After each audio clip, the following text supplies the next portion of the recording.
নিমই ছিনুই সাহাপুর জয় শ্রী মহাকাল আশ্রম। তা এই আশ্রমের কাছে এসে আমি একটা দাদার সঙ্গে পরিচিত হয়েছি। সেই দাদার কয়েকটি কথা আমি জানতে চাইব, দাদার মনের কি একটা চিন্তা নিয়ে জীবনটা এগোতে চাইছে। তো দাদা, আপনার নাম কি? মঙ্গল রায়। একটু জোরে বলবেন দাদা, শুনতে পাচ্ছি না। মঙ্গল রায়। মঙ্গল রায়। আচ্ছা দা, তোমার বয়স কীরকম এখন? আমার 30। 28 থেকে 30-এর মধ্যে। দাদা, তুমি এই 28-30টা বছর অনেকটা কিছু জীবনে শিখেছো, দেখেছো, চোখের সামনে অনেক কিছু ঘটে গেছে। কারো দুর্ঘটনা, কারো ভালো, কারো অনেক কিছু পরিবর্তন দেখেছো। দাদা, তুমি এই জীবনে এসে তুমি এমন কোন জায়গায় আছো যে তুমি সবাই কিছু না কিছু পরিবর্তন করতে পারছে, কিন্তু তুমি কিছু পরিবর্তন করার আশা কিছু একটা ভাবছো, যেটা তুমি চিন্তায় নিয়ে সবসময় পড়ে আছো?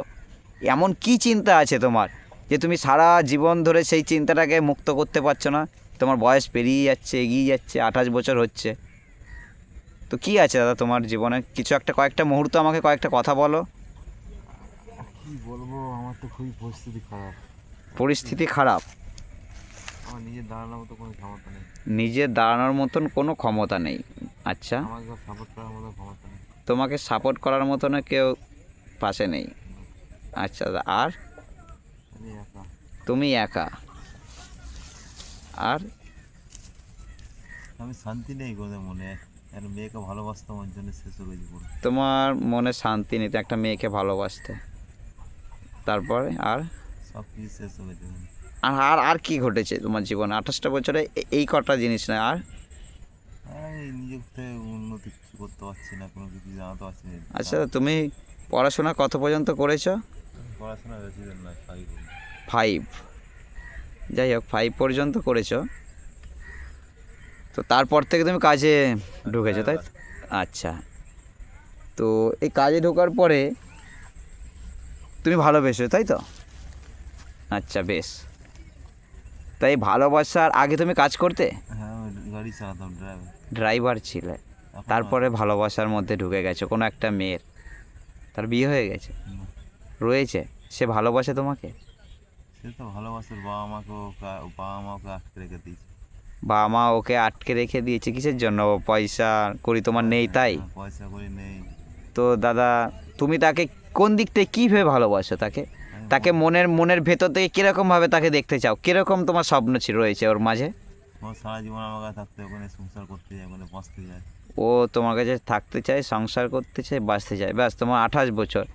তার মানে তুমি আর এই জীবনে আরও 20-22টা বছর তুমি ওকে ভালোবাসো, ওকে নিয়ে সংসার করে সুখের আশায় জীবন কাটাতে চাও। যে আমি পৃথিবীর বুকে, দেখো, আমি বুক চিরে ভালোবাসা দেখিয়ে দিয়ে আমি একটা গরিব ঘরের ছেলে, আরও একটু পয়সার দিক থেকে আমাকে বিয়ে দিচ্ছে না। আমার মনের কষ্ট। জীবনে আমাকে কেউ কখনো ভালোবাসেনি। আমাকে একটা মেয়ে ভালোবাসতে এসেছিলো, তাকে ভালোবেসেছি মন প্রান্তর থেকে। এখন আমার পরিস্থিতি, আমার কাছে টাকা পয়সা নেই বলে তাকে আমি পেতে পারছি না, তার বাড়ি থেকে আপত্তি করছে। তো সেই জায়গায় আমি ভেঙে পড়েছি। আমি একটা পুকুরের কাছে, আশ্রমের কাছেই বসবাস করে নিজের জীবনটাকে বহন করছি, আর ওই চিন্তা করছি কবে ভালোবেসে তোমাকে আমি পাবো, আমি সংসার করব। দাদা, এটা জীবনে তোমার সংসার পর কি? এটা সংসারের মধ্যে কি আছে এখনই তুমি এই চিন্তা করছো? তুমি জলের কাছে দাঁড়িয়ে বসে আছো আশ্রমে, তোমার 28টা বছর, 30টা বছর। একটা মানুষের প্রেম ভালোবাসা কে কাকে পাবে কেউ জানে না। তুমি যে ওকে সারা জীবনে তোমার শরীরের সঙ্গে মেলানোর জন্য তুমি তাকে যে ডেকে নিয়ে আসছো, মন থেকে চাইছো ভগবানের নামে আমাকে টাকা দাও, ওকে আমার কাছে চলে আসো। তুমি কি জানো তোমার নিঃশ্বাসটা তো এক হওয়ার সঙ্গে সঙ্গে তোমার বউ তোমার কাছে ওই নিঃশ্বাসটার সময় বুঝতে পারবে না যে কোনটা তোমার অন্তিম নিঃশ্বাস। তবে সেই ভালোবাসার অনুতৃপ্তিটা তোমার বউও মেটাতে পারবে না। সেই অনুতৃপ্তিটা নিজের মেটাতে হবে। তবে নিজেকে প্রথম ভালোবাসো।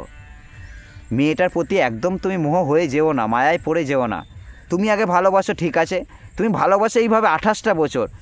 তুমি এটা ভাবো যে তোমার এখনও 58 বছর লড়াই করতে হবে, এখনও 58 বছর। এই চিন্তাটা মাথায় ঢুকিয়ে তুমি এগোও। একটা মেয়ে জীবনে আসবে, চলে যাবে, ভাঙবে, ওরা একটা শরীর, তোমারও একটা শরীর, কিন্তু তোমার মনের ভেতর যেটা রয়েছে না, ওটা একটু কাজে লাগাও। যে ওর ভালোবাসার প্রতি এক্ষুনি আমি চলে যাব, ভেসে যাব, ভেঙে যাব, এটা ভেবো না, ভুলে যাও। নিজেকে যেই কাজটা সব থেকে ভয় লাগে, আতঙ্কিত লাগে, যেটা মানে করতে চাও না, পারবে না, এরকম ভাবো, সেই জিনিসগুলোর মধ্যে মাথা ঢুকিয়ে করো। তুমি যদি ভাবো রাতের বেলা আমার ঠান্ডা জলে আমার অসুবিধা হবে, কষ্ট হবে, তুমি যদি ভাবো এইটা যে আমার শরীর এটা পারবে না সহ্য করতে, তোমার শরীরটা সেইখানে ঢোকাও, তবে তোমার আত্মা তোমার শরীরের সঙ্গে তোমার অ্যাডজাস্ট করবে। এই মনে হচ্ছে খালি মরে যাব মরে যাব এই কথাটা তুমি কখনো ভেবো না দাদা। সুসাইড করতে হবে। সুসাইড কার জন্য? জীবনে তোমার নিঃশ্বাসে তোমার এই আত্মাটা তুমি নিজের হাতে আমাকে দেখাতে পারবে যে দেখো ভাই এই আত্মাটা আমার হাতে রয়েছে? তুমি দেখাতে পারবে? তুমি গলায় দড়ি দেবে, তুমি বিষ খাবে, তুমি ট্রেন যাবে, তুমি সেখানে বিপদে মুখে গিয়ে তোমার দেহটাকে ওখানটাকে আতঙ্কিত করবে একটা পশুর মতো। একটা পশু তো বুঝতে পারতো যে রাস্তা পার হচ্ছে, তাহলে পশুটা এই যে পশুটা সাইড দিয়ে সরে গেল। কিন্তু একটা মানুষ সেটা যদি পশুর থেকেও যদি খারাপ ভাবনা রাখে, তাহলে মানুষ হয়ে জন্মেছো কিসের জন্য তুমি?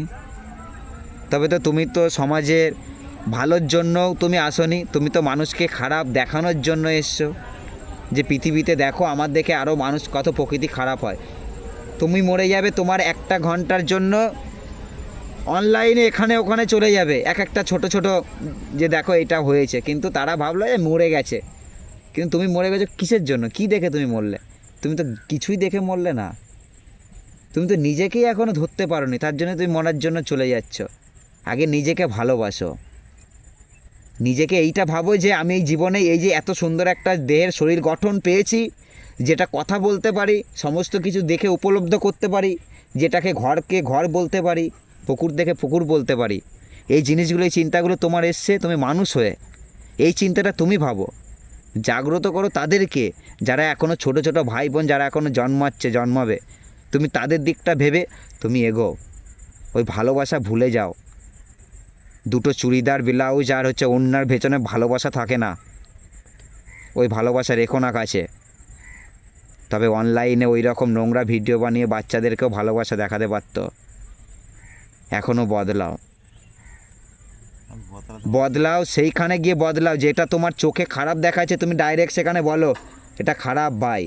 তুমি আজকে মরার রাস্তা থেকে তুমি বেছে তুমি একজনকে ভালো কথা বলো, ভাই তুই কখন মরবি কখন বাঁচবি জানিস না, তোর কাছে টাকা থাকলেও তুই সুখ পাবি কি না তাও জানিস না ভাই, কিন্তু মরার সময় মনে হয় কি টাকা, এই টাকা জিনিসটা কে করেছে? ভগবান আমাদেরকে বলেছে টাকা বলে জীবনে কিছু আছে? ওই টাকার মাঝে আমাদের জীবনটাকে সঞ্চালন করতে বলেছে। যেমন আমরা শরীরে রক্ত সঞ্চালন করি, ওই টাকাটাকেও নিয়ে আমরা রক্ত সঞ্চালন করার জন্য পাঠিয়েছি, কিন্তু মানুষ ওই রক্তের ওপরে পুড়িয়ে পুড়িয়ে রক্তগুলোকে কালো করছে। তাদেরকে গিয়ে ধরো, টাকার নেশা ছেড়ে দাও, টাকার লোভ ছাড়ো, টাকার মায়া ছাড়ো, টাকাকে সেইভাবে ভালোবাসো যে আমার আর্থিক কিভাবে আমার চলবে, আমি কিভাবে আমার নিজের জীবনটাকে বহন করতে পারবো, চলতে পারবো। টাকাকে সেই সব জায়গায় কাজে লাগাও। টাকাকে নিয়ে এইরকমভাবে হঠাৎ ভেবো না যে আমি এক্ষুনি বিয়ে করবো, আমার সন্তানের জন্য আমার বউয়ের জন্য ফাটিয়ে দেবো, সব কিছু করে দেবো, আমি ওর বাবা দেখ কী করে দিলাম, এইরকম গাধার মতন হইও না। এই গাধার জন্য আমাদের এই সমাজটা নোংরা হতে চলেছে। আমি সৌরভ অধিকারী, দেবীপুর।